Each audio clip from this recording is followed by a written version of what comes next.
Please be advised that this episode contains content that may not be appropriate for all ages.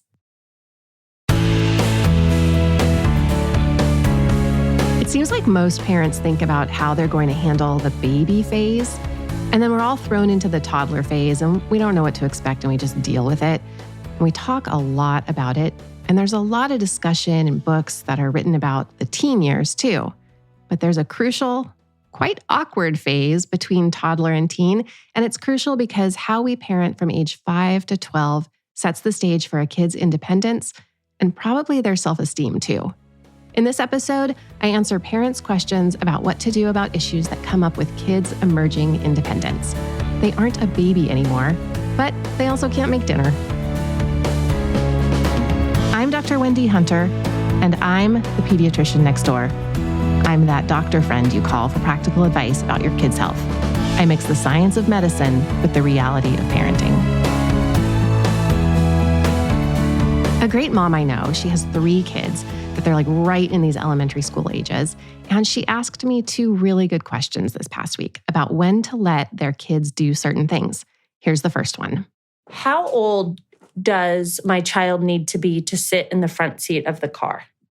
The very short answer, and the one I'll give you if I see you in clinic, is that the earliest I would put a kid up front in the car is about age 13. But I would also say to keep them in the backseat as long as possible. It's just so much safer. Airbags are extremely damaging to people in an accident. But even if the airbag is turned off, the statistics on injuries in the front versus the backseat is really compelling. Honestly, I don't even want to drive in the front seat. Sitting up front is not a matter of height or weight. It's a matter of skeletal maturity. And that kind of depends on when a kid goes through puberty, so it's still not really an age. I had one doctor tell me that even a 300-pound 10-year-old, and yes, I have seen those, is not allowed to sit in the front seat because his growth plates are still open. It also depends on who your mom is. A pediatrician is going to let their 12 or 13-year-old sit up front, but an ER doctor from a level 1 trauma center, their kids are in 5-point harnesses until they can drive themselves. The other important part of this discussion is that parents are taking their kids out of seatbelt positioning boosters way too young. Don't call it a booster seat in front of your kid. Call it something like a seatbelt positioner, because that's really what it is. I know your kids are begging and none of their friends are in booster seats, but technically they should be until they're about 9 years old and at least 4'9" and 80 pounds. But if you want to prove this to your kid, have them take this test. They have to meet the following criteria. First, they have to be able to put their back and their bum against the back of the seat comfortably with their knees bent over the seat at the same time without slouching. Then the lap belt needs to go across their hip bones, not their stomach. And then their shoulder strap, it has to cross the center of the clavicle, also known as the collarbone, and not be too close to the neck. If a child can sit on the back seat and the belt is positioned like this, they can ditch their booster seat. As soon as you settle this issue, your kids are going to ask for more grown-up independence. Here's this mom's next question. What is the appropriate age to leave your child at home alone? This is a really important question because kids need to gradually learn independence before they go off to college or move out. And leaving them home alone is a great way to do this. Kids need responsibility more than today's society suggests. It's tough now, though, because a lot of parents who ask me about this, they leave their kids staying home alone, and then they're asking because they left a child briefly, and then they were talking about it in front of other parents, and those other parents criticized them. But I applaud you. You knew your kid was ready, and you let them try, even if just for a short period of time. But first, what does the law say? The age range is from 6 to 14 across all the different states, but most states don't specify. There's actually a cool map that shows every state's laws. You can do an internet search for what age can a child stay home alone by state, and you'll see a map and details of each state. It's actually really cool. The most interesting state is Illinois.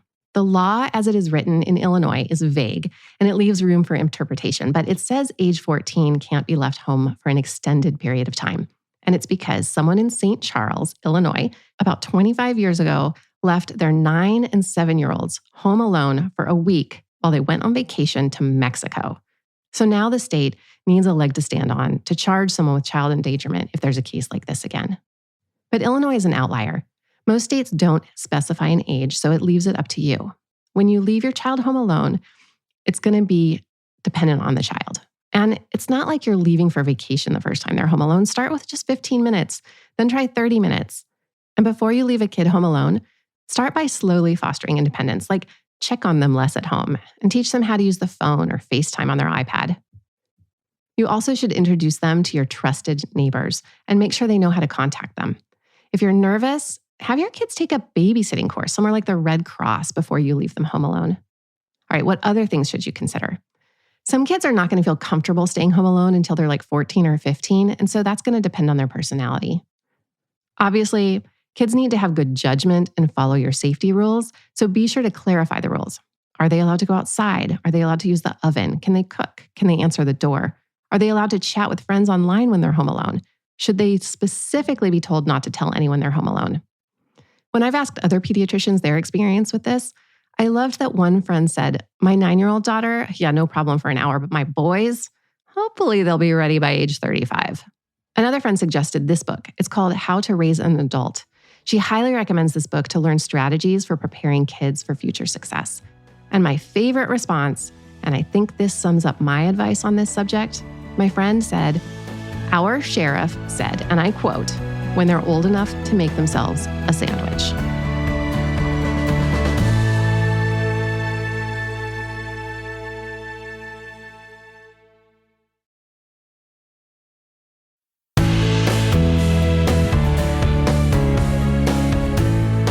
Staying home alone and riding in the front seat are big milestones in the middle kid years. And the one other is sleepovers. For good reason.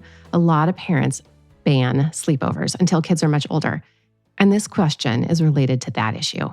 I got this question from a parent who wants to remain anonymous, and I really appreciate this question. Here it is. Hi, I have a boys' sexuality question. I have an 8-year-old son who's been hanging out a lot with one of his BFFs, who's also 8 years old. They had a few sleepovers in our house and a few at the other boy's house too. My son was acting secretive, and I was able to get the reason behind it. He confided that he and the boy show each other their private parts and touch each other. My son was embarrassed and didn't want to tell me more. When I asked why, he said that he liked it. What do I do? This BFF lives just a few houses down and goes to the same school. I know his parents and could have an open discussion with them, but I don't want it to backfire. Plus, I promised my son I wouldn't tell anyone. This might be the toughest position a parent has ever put in.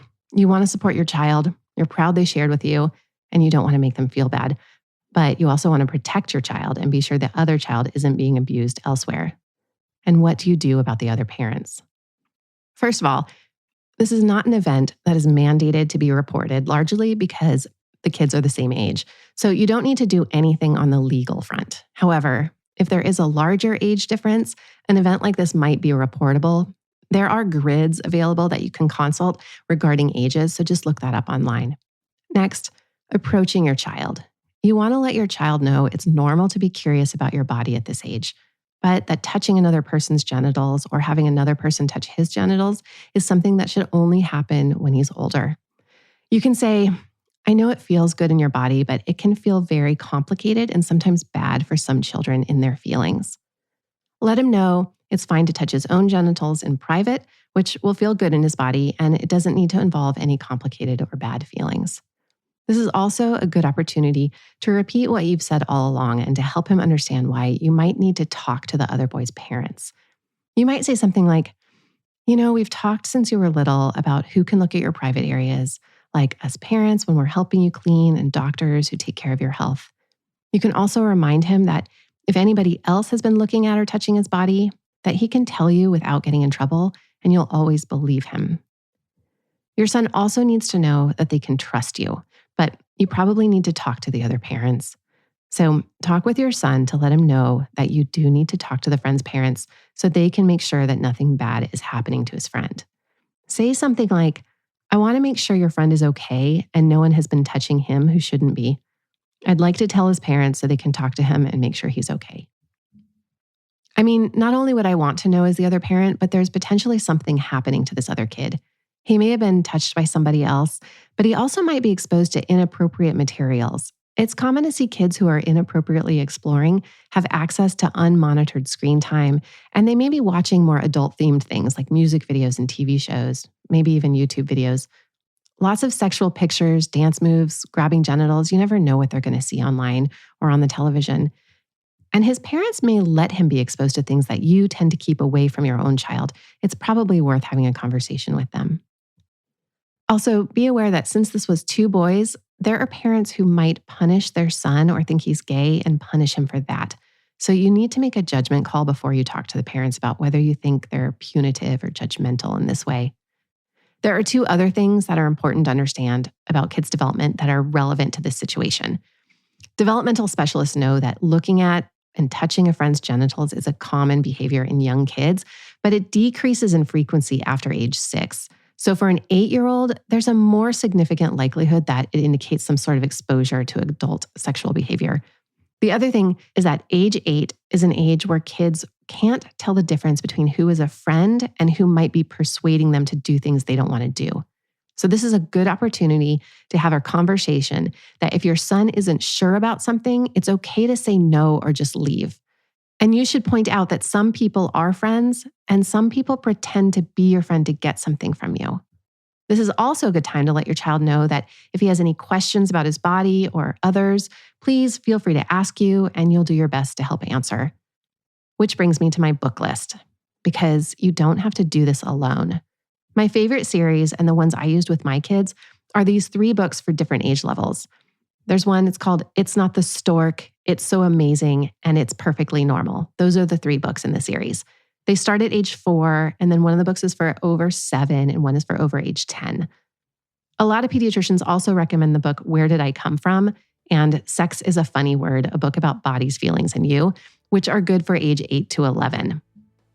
And for older kids like age 13 to 14, there's a book called 30 Days of Sex Talks. That's great. This series also has a book for age 3 to 7 and the middle ages. It's great because it gives you topics and prompts to discuss and fill in with your family's beliefs and values. And then lastly, if you need to start discussing pornography with your child, there's a book called Good Pictures, Bad Pictures that I recommend. A list like this is never complete without mentioning the book Guy Stuff, the body book for boys, and its companion, The Care and Keeping of You, which is for girls, and my daughter kept on her bedside table for like 5 years. You can find links for all of these titles through the link to my shop page in the show notes. Talking about sex and kids' bodies can be really uncomfortable. I appreciate this mother for asking the question. If you have a question about your kid's health and you don't know who to ask, send me a message on Instagram or through my website, drwendyhunter.com. Your question is probably one that lots of families are struggling with, so please share and help others. If you found this episode useful, send it to a friend and be sure to leave me a review. Thanks. For more from the Pediatrician Next Door, find me on the web at pediatriciannextdoorpodcast.com. If you've got a question about the weird things kids do, send an email to hello@pediatriciannextdoorpodcast.com for a chance to hear your voice on the show. I'm Dr. Wendy Hunter, and I'm the Pediatrician Next Door. This show is produced by Red Rock Music. Make sure to subscribe and leave a review wherever it is you're listening. I'll be back next time with more.